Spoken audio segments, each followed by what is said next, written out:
Assalamualaikum warahmatullahi wabarakatuh. Perkenalkan, nama saya Muhammad Fadli Effendi, MPM 1840102037, jurusan Manajemen Sumber Daya Perairan dari Lokal B. Sekarang saya akan mempresentasikan tugas saya yang telah diberikan, yaitu tentang ekologi rumput laut. Ekologi rumput laut. Rumput laut secara ilmiah dikenal dengan istilah alga atau ganggang. Rumput laut termasuk salah satu anggota alga yang merupakan tumbuhan berklorofil. Dilihat dari ukurannya, rumput laut terdiri atas jenis mikroskopik dan makroskopik. Jenis makroskopik inilah yang sehari-hari kita kenal sebagai rumput laut. Rumput laut tergolong tanaman derajat rendah, umumnya tumbuh melekat pada substrat tertentu. Tidak mempunyai akar, batang maupun daun sejati, tetapi hanya menyerupai batang yang disebut talus. Bentuk talus ini beragam. Ada yang bulat seperti tabung, pipi, gepeng, bulat seperti kantong, atau ada juga yang seperti rambut rumput laut. Rumput laut tumbuh di alam dengan melekatkan diri pada karang, lumpur, pasir, batu, dan benda keras lainnya. Selain benda mati, rumput laut pun dapat melekat pada tumbuhan lain secara epifitik. Rumput laut memiliki alat perekat atau penempel yang disebut holdfast. Holdfast bukan merupakan akar seperti yang dimiliki tumbuhan singkat tinggi yang berfungsi menyerap air atau nutrien. Holdfast hanya berfungsi sebagai alat penempel pada substrat yang keras. Selain itu, rumput laut memiliki jaringan yang sederhana. Mereka tidak menghasilkan bunga atau benih yang seperti dimiliki tumbuhan tingkat tinggi. Menurut Pulido dan MC Chok 2008, rumput laut dapat diklasifikasikan menjadi 3 divisi berdasarkan kandungan pigmen yang digunakan dalam proses fotosintesis, yaitu Chlorophylla hijau, Phaeophyta coklat, dan Rhodophyta merah. Selanjutnya, klasifikasi rumput laut menurut Pulido dan MC Chok 2008. Rumput laut hijau berasal dari bahasa Yunani chloro yang berarti hijau, dan phyton tumbuhan. Alga hijau. Rumput laut hijau dikenal sebagai Sclerochipta karena mereka tampak berwarna hijau seperti kebanyakan tumbuhan tingkat tinggi.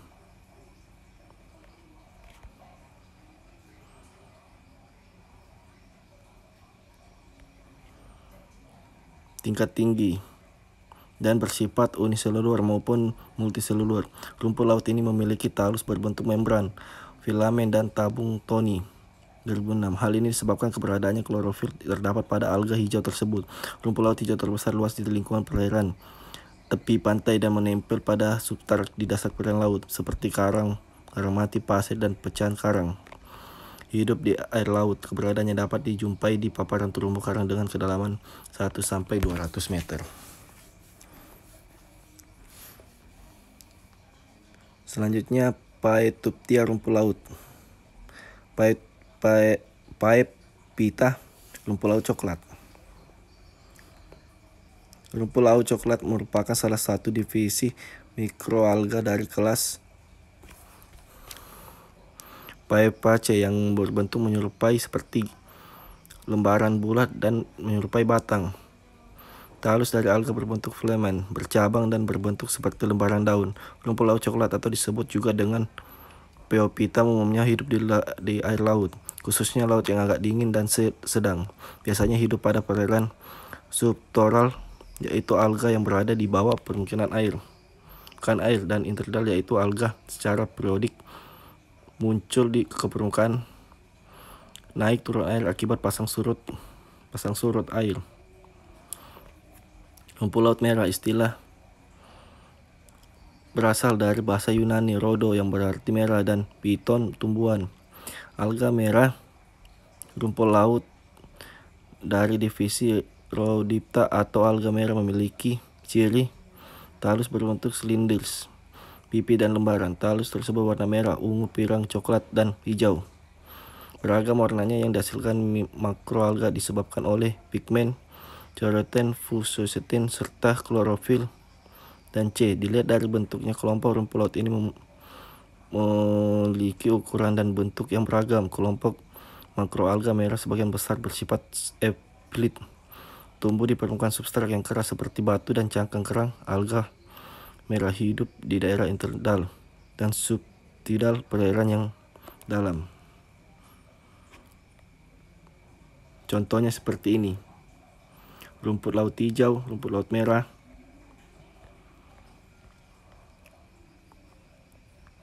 rumput laut coklat. Morfologi rumput laut. Bentuk morfologi rumput laut berbeda dengan tumbuhan tingkat tinggi. Rumput laut tidak memiliki batang, daun, akar yang sebenarnya. Beberapa jenis rumput laut yang terlihat memiliki batang, akar, daun seperti tumbuhan tingkat tinggi. Namun pada dasarnya mereka adalah talus. Bentuk talus yang dimiliki rumput laut beraneka ragam. Di antara adalah bulat, pipi, gepeng, tabung seperti rambut, dan sebagainya. Sedangkan percabangan talus yaitu Dichotomus dua-dua terus-menerus.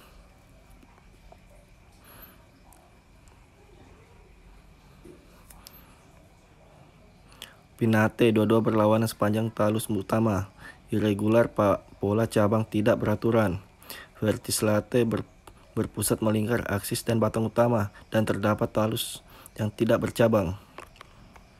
Sifat substansi talus juga bervariasi, ada yang lunak seperti gelatinous, keras yang mengandung zat kapur, lunak seperti tulang rawan, berserabut, dan sebagainya. Seperti tumbuhan darat lainnya, rumput laut memiliki pigmen fotosintesis untuk menghasilkan makanan dengan bantuan cahaya matahari dan nutrien di perairan. Substrat rumput laut. Substrat merupakan salah satu komponen terpenting dalam keberadaan dan pertumbuhan jenis rumput laut. Bolt 1985 dalam Indrawati 2009 menyatakan bahwa rumput laut merupakan makrobentos yang tumbuh melekat pada berbagai jenis tipe substrat seperti bervariasi seperti lumpur atau pasir, pada batu-batuan atau karang. Dengan kata lain, pada kondisi atau tipe substrat yang sesuai, satu jenis rumput laut ditemukan melimpah. Menurut Luning 1990, substrat yang mengandung kalsium seperti karang mati, dead coral, ditumbuhi beberapa spesies dari kelompok rumput laut merah dan hijau. Ces menjadi jenis substrat berperairan menjadi 4, yaitu yang pertama, mud, lumpur, berasal dari aliran run-off yang berasal dari daratan yang kemudian terendap di dasar perairan. Substrat ini memberikan pengaruh negatif berupa gangguan pernapasan bagi organisme perairan dan memiliki kandungan oksigen larut yang rendah. Sand, pasir. Kandungan pasir tergantung letak geografis suatu daerah. Wilayah perpantai yang memiliki substrat ini memiliki kandungan oksigen terlalu tinggi. Rock, batu. Areal bebatuan biasanya ditempati oleh berbagai organisme sebagai tempat untuk tumbuh dan berlindung. Cukupan oksigen berlarut dan persediaan nutrien di substrat ini cukup banyak. Piling, habitat buatan merupakan kayu dermaga, kapal, dan sebagainya.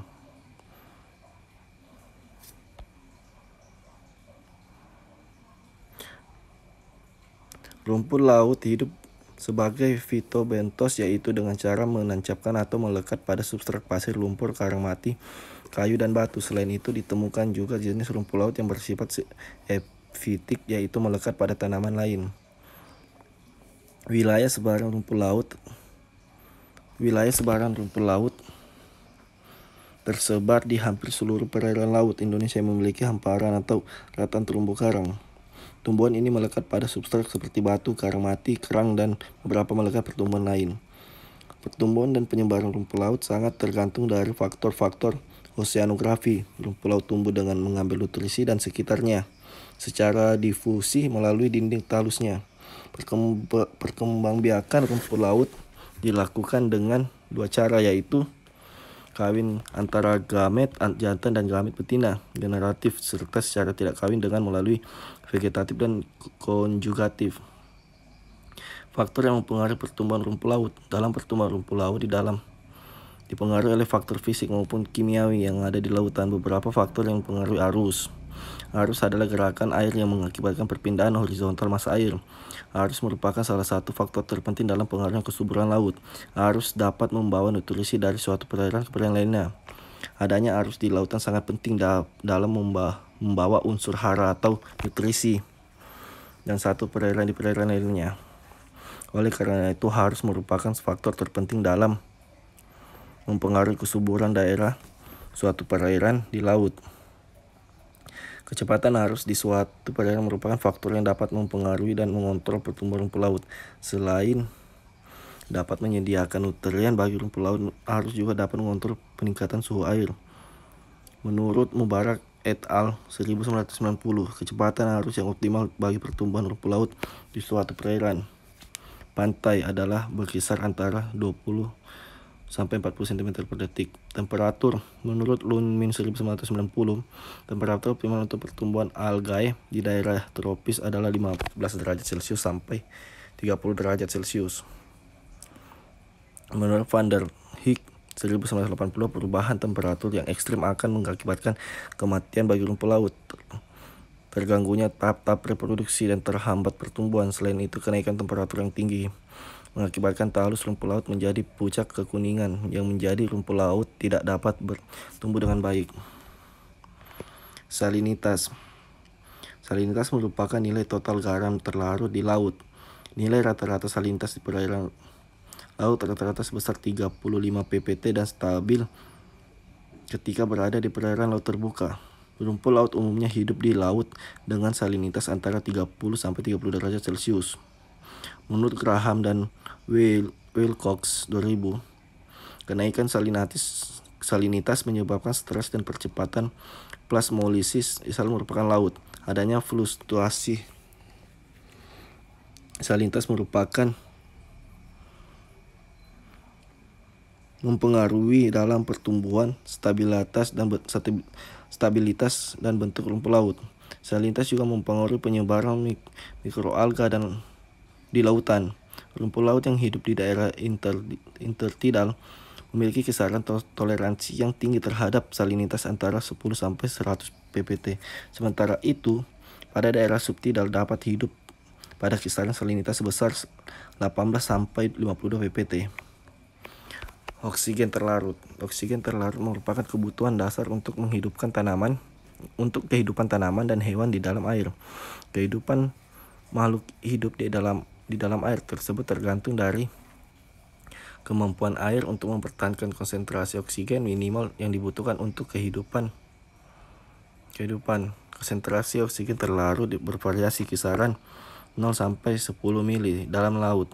Kandungan oksigen terlarut lebih dari 2 ppm bagi organisme akuatik yang mendukung pertumbuhannya.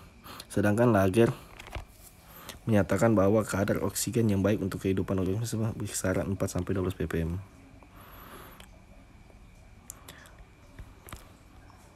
Wilayah sebaran rumput laut di Indonesia. Sumber daya ini biasanya didapat ditemui di perairan yang berasosiasi dengan keberadaan ekosistem terumbu karang.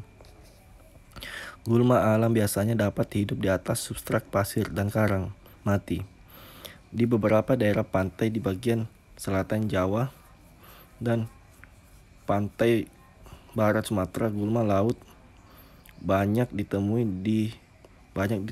hidup di atas karang-karang terjal yang melindungi pantai dari deburan ombak.